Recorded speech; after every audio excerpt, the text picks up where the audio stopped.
प्रशासन की गाइडलाइन थी कि सड़क पर नमाज अदा नहीं की जाए। पहले एक ही शिफ्ट में नमाज हो जाती थी, जिससे शांति व्यवस्था बनी रहती थी और व्यवस्थाओं पर ध्यान होता था। अब सिर्फ इस बात पे ध्यान होता है कि नमाज अंदर कैसे हो, सड़क पर नमाज ना हो, व्यवस्थाओं पर उतना ध्यान नहीं होता जितना होना चाहिए। तकरीबन 1 से 1.5 लाख के बीच लोग एक शिफ्ट में नमाज यहाँ अदा किया करते थे, लेकिन अब यही लोग जो है अपनी अपनी मस्जिदों में डिवाइड हुए हैं। आज ईद का पर्व है और प्रशासन की गाइडलाइन के मुताबिक अलीगढ़ में ईद उल फितर की नमाज अदा की गई है। फिलहाल बातचीत करने के लिए मैं अलीगढ़ के शाहजमाल में मौजूद हूं और अलीगढ़ की जो शाहजमाल ईदगाह है वो अलीगढ़ की सबसे बड़ी ईदगाह कहा जाता है। हज़ारों की तादाद में लोग यहां ईद की नमाज को अदा करने आते हैं। फिलहाल मेरे साथ जो यहां शाहजमाल ईदगाह की जो कमेटी है वो मेरे साथ लोग मौजूद हैं। बातचीत करेंगे कि आखिरकार प्रशासन की किस तरह की गाइडलाइन थी या फिर शासन की किस तरह गाइडलाइन थी जो कि ईद की नमाज अदा की गई है और प्रशासन के द्वारा किस तरह की सुरक्षा व्यवस्था के व्यापक इंतजाम जो है यहाँ किए गए थे। ये बताइए क्या नाम है आपका?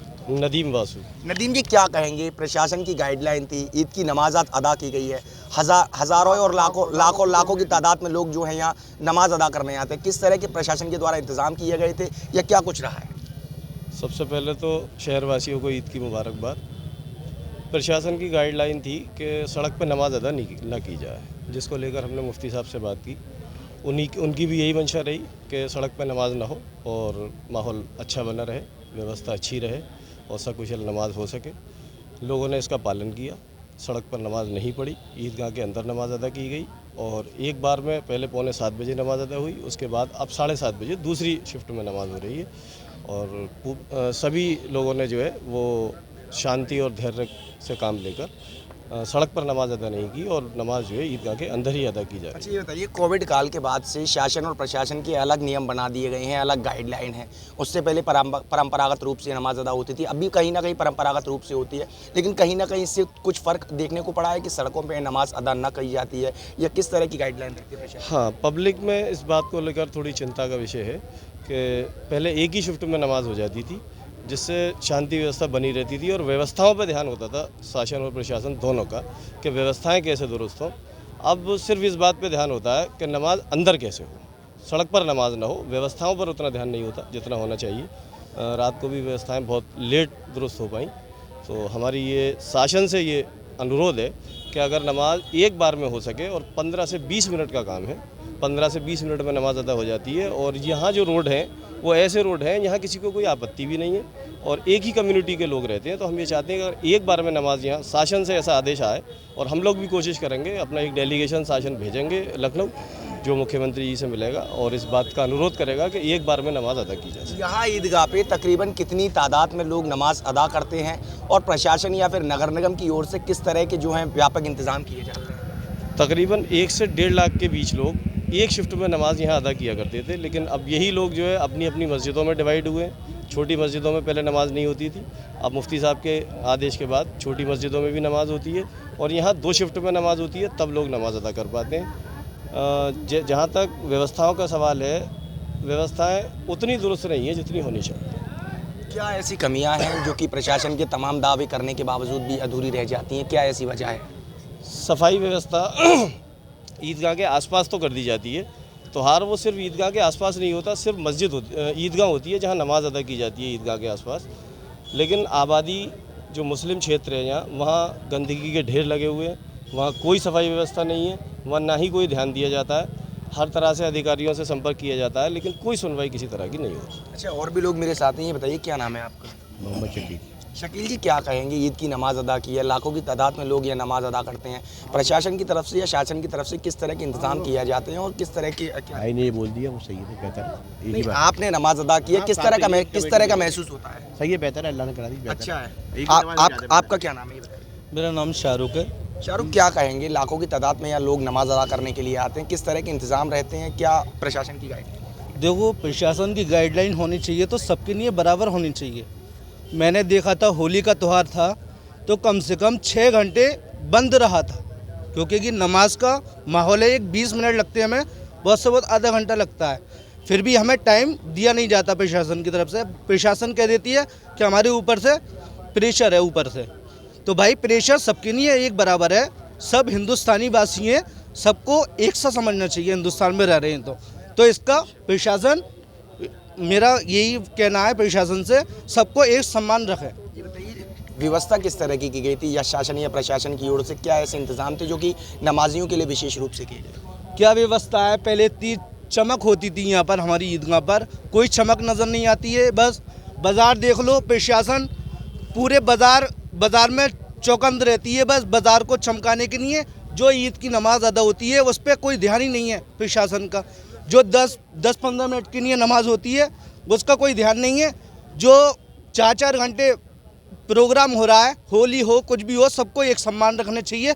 मेरा तो यही अनुरोध है। किस तरह की मांग करते हैं शासन से? मैं शासन से यही कहूँगा, देखो हिंदुस्तानी है हम भी, ये थोड़ी है हम बाहर से मुल्क से आ गए, हम भी हिंदुस्तानी है। तो मैं यही चाहूँगा प्रशासन से कि प्रशासन हमें भी देखे। मैं ये नहीं चाहूँगा कि हिंदू मुस्लिम, ये नहीं चाहूँगा, सब हमारे भाई हैं, एक सम्मान है। तो क्या नाम है आपका? मोहम्मद मोहसिन। मोहसिन जी, क्या कहेंगे, ईद की नमाज थी, किस तरह अदा की गई है, क्या कुछ ऐसे इंतजाम थे जो कि किए गए? देखिए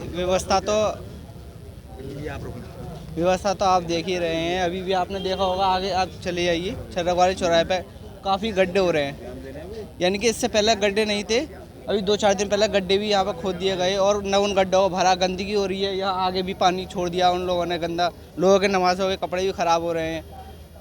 तो इन चीज़ों को लेके शासन या प्रशासन को कोई पत्र लिखा था क्या कुछ? ये हमारी ईदगाह कमेटी भेजती रहती है पत्र, लेकिन कोई सुनवाई नहीं होती। प्रशासन के जो इंतजाम थे वो नहीं किए गए कुल? नहीं, बिल्कुल नहीं। चलिए, मेरे साथ और भी लोग मौजूद हैं। सांसद प्रत्याशी हैं, अलीगढ़ से बीएसपी के कैंडिडेट हैं, वो भी मेरे साथ मौजूद हैं। हालांकि पॉलिटिक्स की बातें यहाँ नहीं करेंगे, क्योंकि ये ईदी जो नमाजियों को नमाज अदा करने के लिए आए हैं, उनको शुभकामनाएं देने का नहीं कहीं ना कहीं आए हैं। तो मेरे साथ मौजूद है, बातचीत करेंगे। भैया, क्या कहेंगे, आज ईद की नमाज यहाँ होती है, आप जो है मिलने आए थे, किस तरह की व्यवस्थाएँ रही हैं, किस तरह का संदेश दिए? देखिए, मैं तो केवल इस वक्त अपने भाइयों से ईद की मुबारकबाद देने आया था, और बाकी व्यवस्थाएं तो मैं पहले भी देखने आया था। मैंने प्रशासन से पहले भी कहा था कि त्यौहार को त्यौहार की तरह ही मनाया जाए तो सबसे ज़्यादा बेहतर है। दहशत के माहौल में ईद की नमाज अदा ना कराई जाए, क्योंकि ये त्यौहार है सौहार्दपूर्ण वातावरण में मनाने के लिए, जैसे हम सारे त्यौहार मनाते हैं। मैंने पहले दिन से नारा दिया है, हिंदू मुस्लिम सिख ईसाई आपस में हैं भाई भाई। इन्हीं शब्दों के साथ सभी मेरे क्षेत्रवासियों को ईद की दिल फुरकोस मुबारकबाद। शुक्रिया। बताइए, आप यहाँ मौके पर आए हैं, प्रशासन या शासन की ओर से तमाम गाइडलाइन जारी की गई थी, किस तरह के नियम यहाँ रखे गए थे और किस तरह नमाजियों ने नमाज अदा की? नमाजियों ने बहुत ही शांति से अपने अल्लाह ताला को याद किया। उससे जो है पूरे महीने जो हम लोगों ने इबादत की, उसका फल पूरा देश में अमन और शांति के लिए उन्होंने दुआएं की। और आप लोग देख रहे हैं, बहुत ही शांतिपूर्वक तरीके से, किसी भी तरीके की आवाज़ आपने नहीं सुनी होगी। यहाँ पर शांति से लोगों ने अपनी नमाज अदा की और अपने अपने घरों की ओर निकल गए। ये बताइए, क्या नाम है आपका? मेरा नाम असगर सैफी। असगर जी, क्या कहेंगे, ईद की नमाज थी, किस तरह अदा की गई है, क्या ऐसे इंतज़ाम थे जो प्रशासन ने किए हैं, क्या ऐसे इंतज़ाम थे जो कि बाकी नहीं? देखिए, प्रशासन का इंतज़ाम तो अपनी तरीके से माकूल था, मगर नगर निगम की जो व्यवस्था है वो तो सिर्फ दिखावा के तौर पे ही उन्होंने फॉर्मेलिटी पूरी की है। कल देर रात तक ईदगाह के आसपास के क्षेत्र में कोई व्यवस्था पूर्ण रूप से नहीं थी।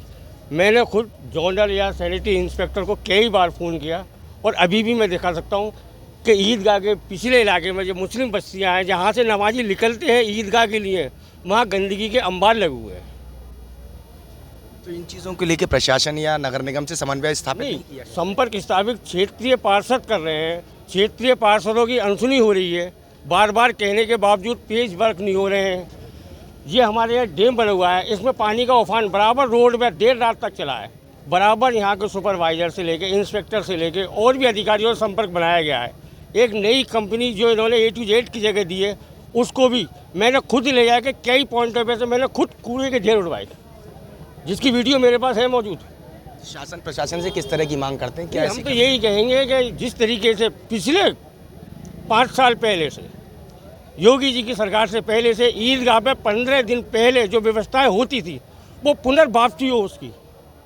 योगी जी के शासन के अंदर जो प्रशासन का दबाव ईदगाह कमेटी या क्षेत्रीय लोगों पे या शहर के और जिम्मेदार लोगों पे होता है कि रोड पे नमाज नहीं होगी। अभी कांवड़ निकले थे, पूरे रोड ब्लॉक कर दिए गए, कोई देखने वाला नहीं है। आज अकुर जी महाराज की शोभा यात्रा निकलने जा रही है, घंटों के हिसाब से रोड जाम होंगे। इसको खुद देखिए, प्रशासन तो कठपुतली बना हुआ है उत्तर प्रदेश सरकार की। योगी जी अपनी हठधर्मी है, वो तो कहते हैं ना हम सबका साथ सबका विकास, ऐसा कुछ नहीं हो रहा, कुछ भी कहीं नहीं हो रहा। वो एक वर्ग का ही विकास कर रहे हैं, एक वर्ग का ही साथ दे रहे हैं। हिंदू मुस्लिम की खाई सरकार पैदा कर रही है, ना मुसलमान पैदा कर रहा है ना हिंदू पैदा कर रहा है। चलिए, मेरे साथ जो है मुस्लिम समुदाय के ये लोग मौजूद थे। इनका साफ तौर पर कहना है कि कहीं ना कहीं सरकार जो है भेदभाव के अनुरूप काम कर रही है और उसके अलावा जो यहाँ व्यापक इंतजाम ईद की नमाज को लेकर किए जाते थे उसमें कहीं ना कहीं बहुत सारी खामियां देखने को मिल रही हैं। फिलहाल मेरे सहयोगी अजहर नवाब के साथ मैं विनय माथुर, श्रेष्ठ यूपी, अलीगढ़। उत्तर प्रदेश की हर खबर से अपडेट रहने के लिए श्रेष्ठ यूपी को करें सब्सक्राइब, बेल आइकन दबाएं और देखते रहें श्रेष्ठ यूपी।